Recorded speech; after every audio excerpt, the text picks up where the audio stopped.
Oke, jadi ini untuk tambahan ya, dan mungkin kita bakal coba ke SKS dulu. Jadi kita masuk ke mahasiswa.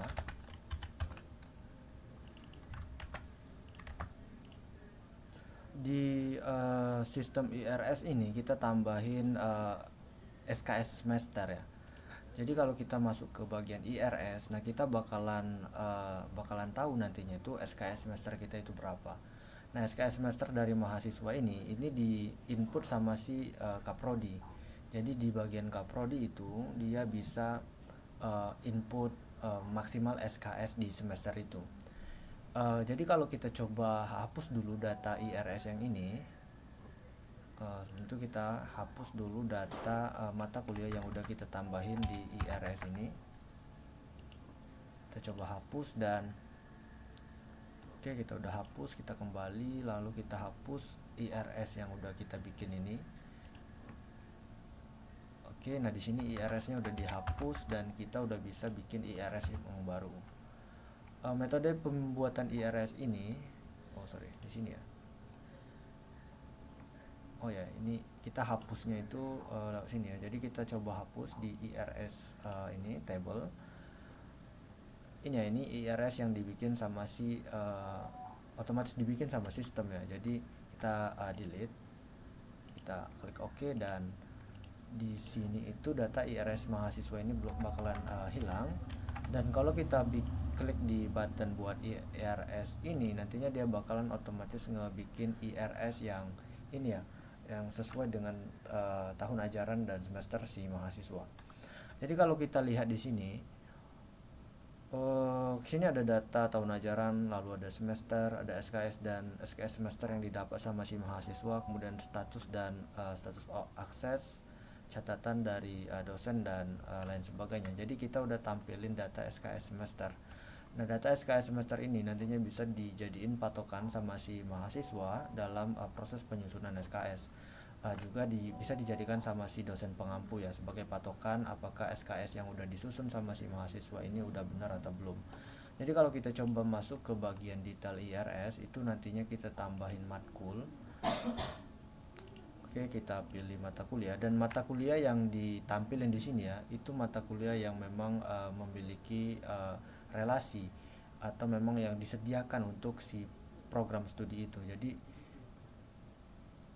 Jadi kita nggak tampilin semua data mata kuliah, kita hanya tampilin data mata kuliah yang sesuai sama si prodi yang prodi si mahasiswa ya, prodi prodi dan semester ya, seperti itu. Jadi kalau kita klik di sini matematika wajib dan kita simpan. Oke, nah di sini SKS-nya udah bertambah. Kita coba cek di bagian detail IRS kita. Oke, nah di detail IRS kita ini SKS-nya udah bertambah, SKS semesternya 21. Dan kalau kita coba ajuin ini ke si ini ya, si dosen pengampu, dan statusnya udah ditutup. Oke, kita coba login ke si pembimbing ya, dosen pengampu. Dan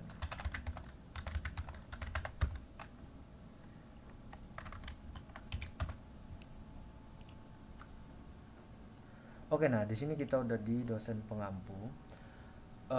Di bagian sini udah ada reminder persetujuan IRS yang diperlukan untuk dicek detail. Oh ya, ini belum work ya untuk button ya. Nanti saya bikin working. Kita masuk ke perwalian. Nah, untuk di perwalian itu, di sini kita bisa lihat data yang kurang lebih sama dengan yang ada di mahasiswa ya. Ada tahun ajaran, mahasiswa, semester, SKS, SKS semester, status, akses, catatan dan lain-lain. Jadi kita maksud saya untuk SKS semester ini, data SKS semester ini bisa dijadikan patokan bagi si dosen pengampu dalam menyetujui rancangan IRS ini ya. Jadi kalau di kondisi ini kita bisa reject dan kita bisa kasih catatan.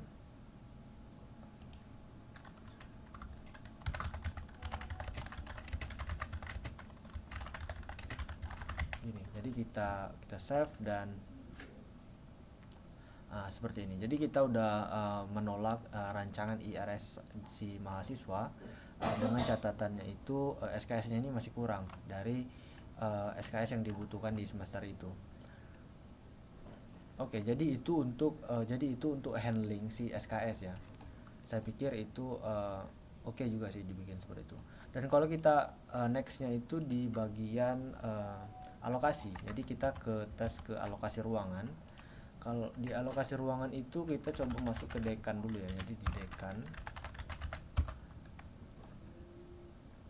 Nah, untuk di dekan itu di sini kita bisa lihat ya. Jadi untuk alokasi ruangan itu saat ini ada alokasi yang pending.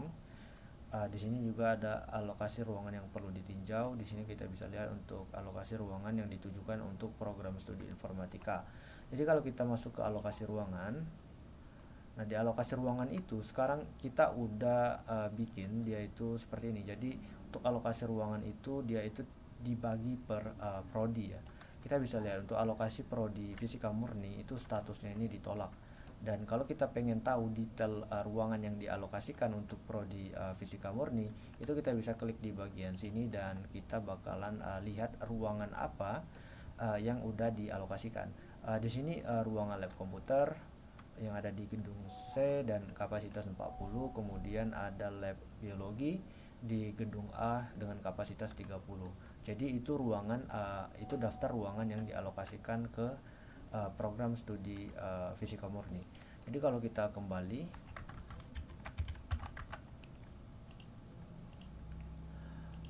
itu dari sisi si dekan ya. Jadi dalam proses menyetujui itu si dekan seperti ini. Jadi alokasi itu dibagi menjadi per prodi.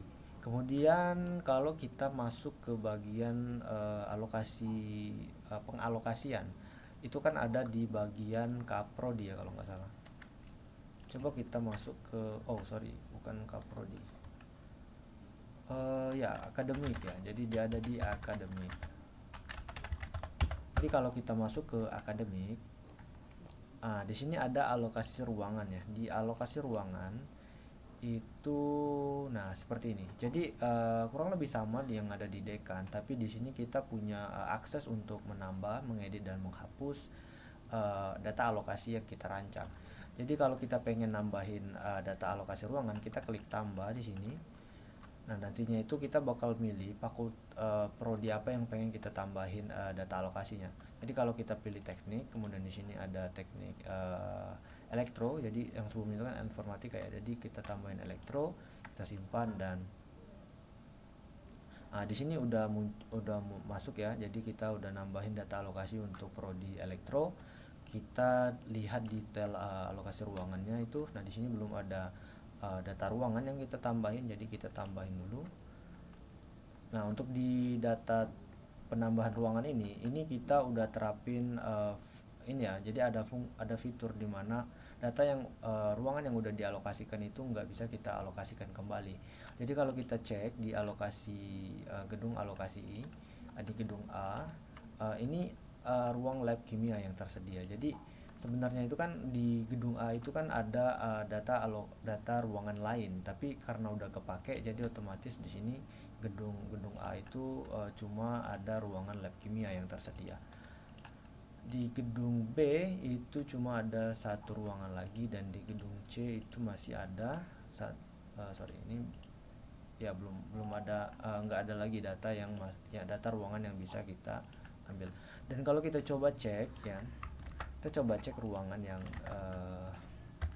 di data alokasi ruangan. Di sini kita bisa lihat ya, untuk kita bisa coba tes ya. Kenapa di gedung bentar, ini kita cek juga nih. Oke. Kita masuk dulu ke akademik dan kita cek data ruangan yang tersedia ya. Jadi kalau di dashboard itu kan 2 yang kosong. Nah, dan itu tadi udah sesuai. Karena apa? Karena emang kalau kita cek hanya ada 2 di antara 3 gedung ini ya. Di gedung A itu ada 1, di gedung B juga ada 1, artinya 2. Jadi data yang ditampilin di dashboard itu udah benar. Kalau kita coba cek di gedung A, itu oke. Nah, gedung A itu ada dua ruangan ya, ruangan lab kimia dan ruangan lab biologi. Nah, kenapa di gedung A itu hanya yang tampil itu lab kimia? Karena di biologi itu sepertinya dia udah kepake ya, atau datanya udah diambil. Nah, seperti yang kita lihat di sini, ruangan lab biologi itu udah ditetapkan udah dialokasikan ke apa nih tadi, prodi FMIPA ya, jadi fisika murni. Oh, jadi otomatis dia nggak kepake. Ya intinya itu ruangan yang udah dialokasikan, baik itu status pengalokasiannya itu ditolak ataupun disetujui, itu dia nggak bisa dipakai lagi. Makanya kalau udah ditolak itu nantinya perlu diperbaiki. Kalau nggak diperbaiki otomatis data ruangan itu nggak bisa kepake. Jadi ya saya pikir itu udah oke ya. Kemudian ya kita coba alokasikan dengan data yang ada aja. Jadi kita alokasikan ruangan lab kimia, kita simpan dan kita tunggu. Oh. Aduh. Oke, jadi kita coba tambahin data ruangan di sini dan kita bisa lihat tadi dialokasikan lab kimia dan kita coba simpan. Nah, di sini untuk data ruangannya udah kita tambahin, kita kembali dan nah di sini untuk statusnya itu belum disetujui. Jadi itu untuk pengalokasian ruangan ya. Kemudian itu untuk di jadwal kuliah. Nah, di jadwal kuliah itu kita bakalan masuk ke bagian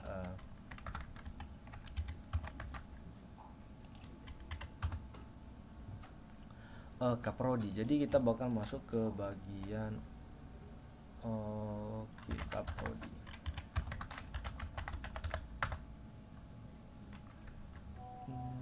Jadi untuk di kaprodi itu kita bakalan masuk ke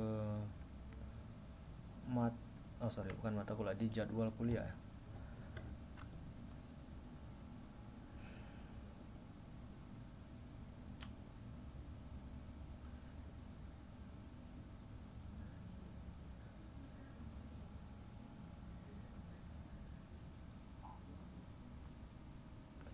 Oke, nah jadi di sini kita bisa lihat jadwal kuliah.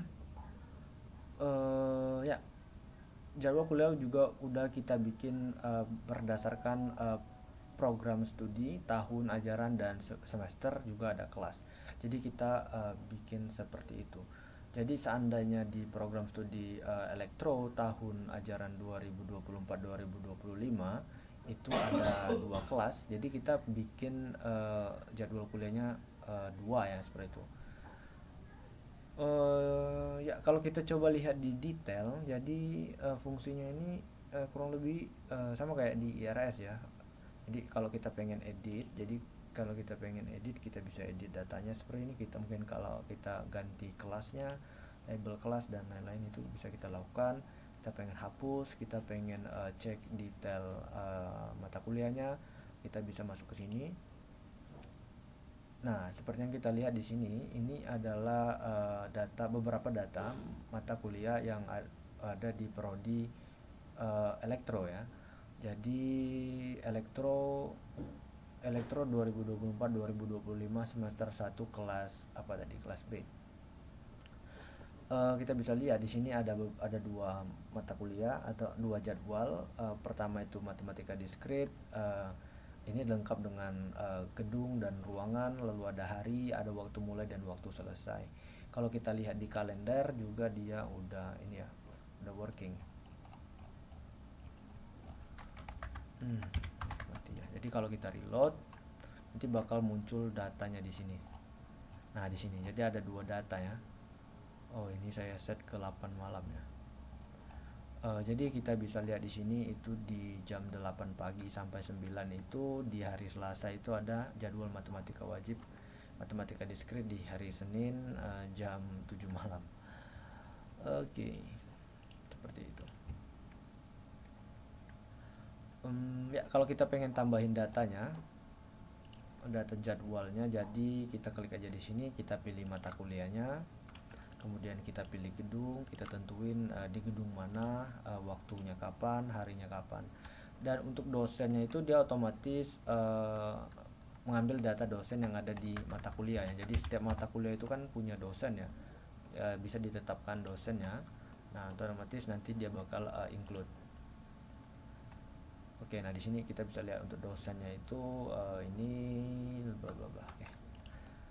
Jadi itu dari sisi Kaprodi. Nah kalau kita masuk ke proses penyetujuan itu kan ada di dekan ya. Jadi kalau kita masuk ke dekan, nah di dekan itu kalau kita cek,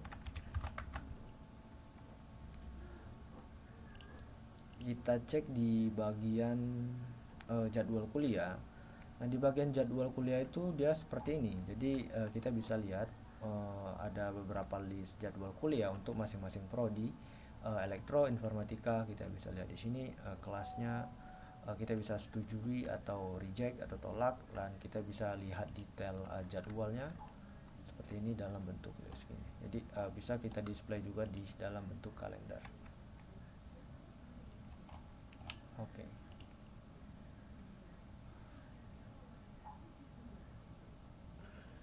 Oke, mungkin itu ya untuk demonya. Jadi kita udah coba fix di bagian SKS, kita fix di bagian input data alokasi ruangan dan juga alokasi jadwal kuliah. Oke, mungkin gitu aja untuk demonya.